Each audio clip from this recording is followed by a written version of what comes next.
Al inicio les contábamos que hoy tendríamos una información sobre una litis judicial con la Dirección General de Impuestos Internos. Nuestro invitado es el abogado Ramón Emilio Concepción. Su tema es con la DGI. Doctor Concepción, ¿cómo está usted? Buenas noches, Yulisa. Buenas noches, doña Carmen. Muy buenas noches, un viejo y apreciado amigo, Sí. que a esta altura yo pensaba que su caso iba a estar resuelto, como se usa ahora, que ya no se necesitan sentencias, sino que iba a haber una especie de avenencia entre la Dirección General de Impuestos Internos. También nos enteramos aquí en producción que desde el Poder Ejecutivo habían tratado de intermediar. Pero lo que queremos es, ¿de qué se trata esto? Porque es al revés. ¿Cómo la DGI le puede deber millones a un ciudadano? No había oído mucho Aquí eso. no lo creían cuando hicimos la propuesta. No mucho, es sencillo. Vamos, Es sencillo. sencillo. Mira, yo tenía un cuota litis, que es el contrato que hacemos los abogados con los clientes. Resolvimos la litis, yo recibí un pago en especie, en terreno. Llevé mi solicitud al registrador de títulos de San Pedro de Macorís, porque mis tierras están en La Romana. Él expidió los títulos a nombre de Ramón Emilio Concepción. Ahí está bien. Vino un extranjero canadiense, el señor Paul Mulroney, quiso hacer una asociación conmigo. Yo ponía los terrenos, él ponía un dinero para nosotros hacer un hotel de salud frente a la isla Catalina. Las tierras mías están a 1 milla de la isla Catalina. Perdón, la tierra que usted se ganó. La que me gané con el cuota litis, correcto. Entonces, cuando él investigó el estatus jurídico de las propiedades, le salen en DGI que yo no había pagado un impuesto para poner esos inmuebles a mi nombre, que es el 3% que pagan los que compran inmuebles. Pero, ¿qué sucede con los abogados? La ley 302, artículo 9, párrafo 3, exonera del pago de impuestos a los abogados cuando lo que recibimos es fruto de un cuota litis. Igual sentido exonera la ley que creó el Colegio de Abogados, la 2183, si mal no recuerdo, artículo 16, exonera los cuota litis. Yo me acerco al DGI en esa época, estoy hablando de 2007, 2008, 2009. Y voy donde el consultor jurídico y le digo, mira, tengo este inconveniente, se me acaba de caer una operación porque DGI está intentando cobrarme unos impuestos que yo no debo. Me dice, sí, tú lo debes. Digo, ¿cuándo modificaron la ley? Dice, no, una resolución que nosotros hicimos. Digo, oye, ¿desde cuándo una resolución está por encima de la ley? Deme copia de la resolución. Y me dijeron, no, es porque nosotros dijimos que tiene que pagar. Me fui, acudí al juez del amparo y le dije al juez del amparo, mira, juez amparista, protégeme de este Estado avasallante, de este Estado abusador, prepotente, arrogante, que está pretendiendo cobrarme ilícitamente unos impuestos que yo no debo. Efectivamente, el juez vio mis argumentos y dictó esta primera sentencia, que es la 358. Esta sentencia es del 8 de mayo del 2009. Y en esa sentencia, a partir de la página 54, que está el dispositivo, me protegen, me dan el amparo, le dicen a DGI, mira, tú no puedes cobrar eso porque eso está exonerado por la ley. Fijan un astreinte de 100,000 pesos diarios por cada día de retardo en que DGI le diera cumplimiento a esta sentencia, que es ejecutoria de pleno derecho y no obstante cualquier recurso. ¿Qué hicieron ellos? En esa época no existía el Tribunal Constitucional. Usted notifica la sentencia. Notifico la sentencia el día 14 de mayo del 2009. Y ellos, en vez de llamarme para decirme, mira, tú tenías razón, ya tenemos la sentencia, tú no tienes problemas, ahí terminaba todo si se hubiese hecho así. Pero no, fueron en casación, que era lo que se hacía en aquella ocasión, frente a la sentencia de amparo, porque ni existía la ley 137-11, ni existía el Tribunal Constitucional. ¿Y perdió usted? No, recurrieron en casación. Suprema Corte de Justicia, después de 3 años con el expediente, lo declina y dice que es incompetente y lo envía al Tribunal Constitucional. Tribunal Constitucional recalifica el expediente porque no está facultado a conocer recurso de casación y lo recalifica como un recurso de revisión constitucional de amparo, que sí puede hacer el tribunal. Con esa recalificación produjo esta sentencia, la primera sentencia, TC 208, la que en su página 35, que es el dispositivo, dijo lo siguiente, aquí está: inadmití por extemporáneo el recurso de revisión constitucional de sentencia de amparo interpuesto por la Dirección General de Impuestos Internos contra la sentencia 358, esta que acabo de mencionar, dictada por la segunda sala de la Cámara Civil y Comercial del Juzgado de Primera Instancia del Distrito Nacional en fecha 8 de mayo del 2009. Ahí terminó el proceso, jurídicamente hablando, porque ya llegó al Tribunal Constitucional. ¿Qué hicieron ellos? Dos demandas temerarias, como yo estoy diciendo. Dos demandas que están sentando un precedente peligroso para el Estado de Derecho en República Dominicana. Perdón, mientras tanto las 30 se suspende. No, de ninguna manera, hasta que no se ejecute por completo la 358, las 30 sigue corriendo. Eso es lo que produce la suma millonaria. De 508 millones, ya hoy estamos a 19, creo, 19. 14, el 14 hicieron 512 millones de pesos. ¿Por Astrente? Por Astrente. ¿Cómo va a ser? Sí, ¿Y por qué se ha permitido que eso llegue hasta ahí? Esa es la pregunta. ¿Cuánto eran los impuestos? Eran muchos, porque era sobre 100,000 y pico de metros. En esa época habría que ver a cómo estaba tasada. ¿Menos o más tierra. que el valor que se tiene ahora por el Astrente? Deben ser menos. El problema es que lo que hay que ver aquí es por qué no se ejecutó esa sentencia. Y ahí terminaba todo en Santa Paz y Ulisa. El problema es que aquí hay funcionarios públicos, parece una tara histórica que tenemos, que cuando están en un cargo piensan que eso es una heredad y que es para siempre.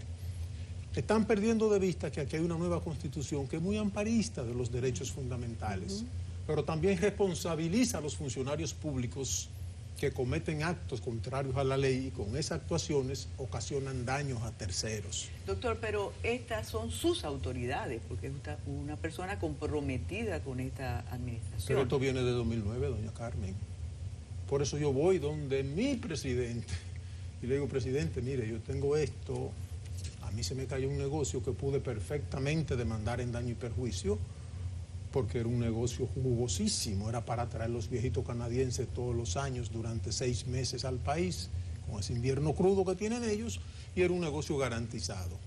Se me cayó, yo no demandé daño y perjuicio porque yo no ando detrás de dinero, nunca lo he andado en política detrás de dinero. Yo pudiera ser uno de los abogados posiblemente más cómodos viviendo aquí en el país, porque a mi oficina han llegado casos de todo tipo y yo lo he rechazado. Entonces, cuando hablo con el presidente me envía donde el director de DGI. Me esperó con una joven abogada que creo que es subconsultora de DGI y prácticamente no me dejó sentar. Yo voy a decirle, mire, vengo de parte del presidente. No, por Dios, me ultrajó. ¿Qué es lo que usted pretende? Digo yo, nada más y nada menos que lo que dicen estas dos sentencias. Pero es una indemnización y le digo, señorita, mire, esto no es una indemnización, esto es una 30, que es una materia diferente a una indemnización. Entonces me dice, el problema es que el Tribunal Constitucional se excede y está dictando sentencias como de manera alegre. Yo dije, miren, bajo esa tesitura creo que no podemos hablar. Denme los documentos que yo me voy. Notifico mi sentencia, las sentencias del TC, que se hizo definitiva la 358, y la notifico las dos de nuevo. ¿Qué hicieron ellos? Que en vez de cumplir esa sentencia del Tribunal Constitucional, que todos los abogados y el pueblo saben que son vinculantes a todos los poderes públicos después que se dictó la nueva Constitución, en vez de acatarla, lanzaron dos demandas. Una en suspensión de ejecución de sentencia del Tribunal Constitucional y la otra en interpretación de la sentencia que el Tribunal Constitucional juzgó. ¿Ustedes están oyendo? Eso no cabe en cabeza cuerda, ¿eh? Después que el Tribunal Constitucional se pronunció sobre una materia, por eso le llaman el Tribunal de Cierre de los Debates Jurídicos, ahí llegó todo. Pues no lanzaron la demanda, la de la suspensión, el juez de los referimientos la rechazó, claro está, pero queda pendiente la demanda en interpretación. Está fijada para el día 19 de septiembre. Ellos fuimos a la audiencia del día 11 de este mes. ¿Qué proponen ellos? Fusión de los dos expedientes, es decir, fusionar una demanda temeraria a todas luces, chicanera a todas luces, con un expediente que ya cerró el Tribunal Constitucional. ¿Y cómo se fusionaría? No, esa es buena pregunta y habrá que hacerlo. ¿Cómo se fusiona un expediente que lanzan una demanda para interpretar una sentencia que, repito, juzgó el Tribunal Constitucional, y ellos pretenden que se fusione con la liquidación de las 30 que manda obligatoriamente la sentencia 358 del 2009. Un dislate jurídico, la magistrada aplazó para ver si procede esa fusión. Claro que no procede. Pero a todo esto subyace una decisión del Tribunal Constitucional. Una eso no, es lo que dos, mire otra más. Cuesta trabajo. Porque en razón a esos incidentes yo tuve que acudir de nuevo al Tribunal Constitucional. ¿Y qué dijo el tribunal? El tribunal en su TC 209 del 23 de abril dijo lo siguiente, entre otras cosas, porque no quiero fastidiarle el año. De ahora del 23. En la página 27, entre los considerandos, dice que el Tribunal Constitucional, mediante sentencia TC 208, esta que acabo de citarle, del 14 de agosto del año 2020, luego de recalificar en casación como un recurso de revisión de acción constitucional de amparo, declaró su inadmisibilidad por extemporánea, convirtiéndose así en definitiva la sentencia número 0358. Sí, el tribunal ha tenido que intervenir 2 veces. Pero voy más lejos, se va a la página 32 el tribunal, porque esta es una especie de sentencia exhortativa, como dicen los constitucionalistas. Cuando el Tribunal Constitucional ve que el Tribunal de Jurisdicción cometió un error o el legislador cometió un error, entonces el Tribunal Constitucional exhorta con una sentencia, como su nombre lo dice, a que se corrijan esos errores. Y el Tribunal Constitucional está mandando a corregir ese error.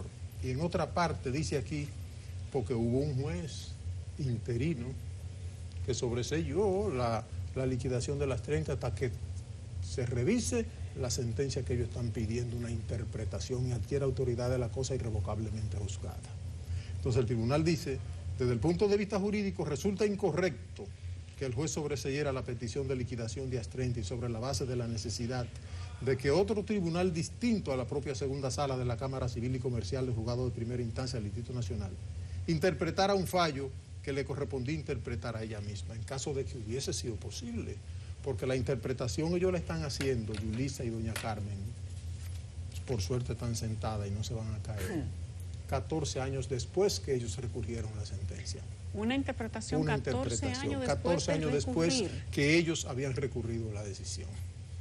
Entonces, ¿qué va a pasar con esto? Porque bueno, aquí hay 2 cosas. Uno ve que es un proceso que ha sido largo, 14 años después y que no hay una decisión. ¿Cuál es la advertencia que estoy haciendo? Pero ninguna de las administraciones porque aquí ya no es si es 1 millón, si es 2, si es 3, si es 4. No, y que aquí son distintos directores, distintos gobiernos, el caso continúa. Aquí es el mensaje que se está enviando. Ustedes se imaginan, claro que eso no va a poder pasar, que un juez de primera instancia anule 2 sentencias del Tribunal Constitucional de la República Dominicana. Eso no cabe. ¿Y eso es posible? Bueno, parece que en la mente de DGI sí es posible. ¿Sería una controversia jurídica? Una controversia no. Habría una ruptura total del Estado de Derecho y del principio de legalidad jurídica.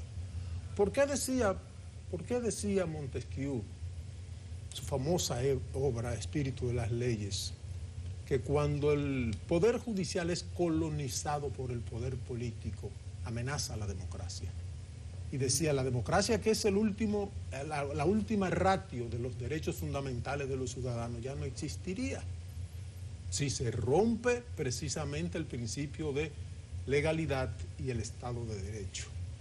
Si un juez de primer grado osare ya no solo interpretarla, que no puede, porque fíjense, ni siquiera el propio Tribunal Constitucional puede volver sobre una... Ellos pueden cambiar un principio, y para cambiar un precedente tiene que ser la firma de los 13 magistrados que componen el Tribunal Constitucional. Pero ni siquiera el propio tribunal puede volver sobre una sentencia de ellos. Pues este terrorismo judicial que se desata en este gobierno está pidiéndole a un juez de primera instancia que anule prácticamente 2 sentencias del Tribunal Constitucional, más una sentencia de la Corte que tengo. Son 5 sentencias que he sacado todo en beneficio nuestro. Es como confuso, raro en todo el sentido de la palabra. Es abuso de poder, es desconsideración contra un país que estaba esperando un comportamiento diferente de un gobierno que se comprometió con un cambio real. Y no piensen como piensan algunos maliciosos, es que Ramón Emilio anda detrás de un dinero. Yo nunca he tenido dinero. Yo soy un hombre que he trabajado para vivir, con decencia, pero he trabajado para vivir y he educado a mis hijos y creo en eso. Lo que pasa es que como todo el que juzga por su condición cree que todo el mundo es ladrón, hay algunos que en el gobierno están desesperados porque no aguantan el debate. La democracia soporta todo tipo de debate jurídico, político, social, económico, lo soporta. Lo que no soporta son actuaciones como esta, que quieren colocarse por encima de la Constitución y romper el Estado de Derecho en República Dominicana. Y ese es el peligro que amenaza en este momento. La jueza, y es mi parecer, debió declarar irrecibible como hizo el juez de la corte, los jueces de la corte, que le dijeron, señores, miren, un momento, aquí hay sentencia del Tribunal Constitucional y esto es vinculante y obligatorio para todo el mundo, te rechazo tus pretensiones. Hay algo de hace 14 años que me pone a dudar, me preocupa. Como una resolución, y nosotros tuvimos un caso reciente, que fue la resolución del Ministerio de Trabajo, que el Tribunal Constitucional dijo, lo lamentamos, que por cierto no han Les presentado. reconocemos las buenas intenciones, pero ese ustedes no es el pueden hacer. procedimiento. No es el procedimiento. Entonces, ¿cómo se cambió una disposición legal mediante una resolución? No, ni la resolución la tenía, fue un acto arbitrario de un funcionario que en esa época era el consultor jurídico de la Dirección General de Impuestos Internos. Bueno. Entonces, lo que yo digo, en vez de hacer esa hazaña que están haciendo conmigo, vayan uno de los funcionarios incompetentes que permitieron que esto llegue hasta donde ha llegado. ¿Te Así quiere de decir que sencillo. la jueza estaría parcializada? No, de ninguna manera, no, imposible, no. Bajo ningún concepto pasaría por mi cabeza. Pero ella conoce el procedimiento. No, claro. Eso los muchachos, cuando empezaron a darnos a nosotros procesal civil 1, ya nos enseñaban cosas elementales como estas. Bueno. Muchísimo Quizás tiempo, cambiaron porque el tiempo sí. ha cambiado. Con el tiempo. Bueno, que Dios nos proteja entonces. Hay que volver a la escuela entonces. Gracias a Ramón Emilio Concepción. Las puertas están abiertas también para la Dirección General de Impuestos Internos si quieren venir y conversar con nosotros o simplemente utilizar el mismo medio, el mismo horario para contar también su versión. Estamos sorprendidos y vamos a ver qué pasa. Para usted también están abiertas si desea volver cuando el avance. Cuando tenga los 500 millones. Eso parece como a Sammy Sosa, los 500 millones de Sammy Sosa. Bueno, gracias a Ramón Emilio Concepción y a ustedes también. Gracias por acompañarnos, Carmen y yo.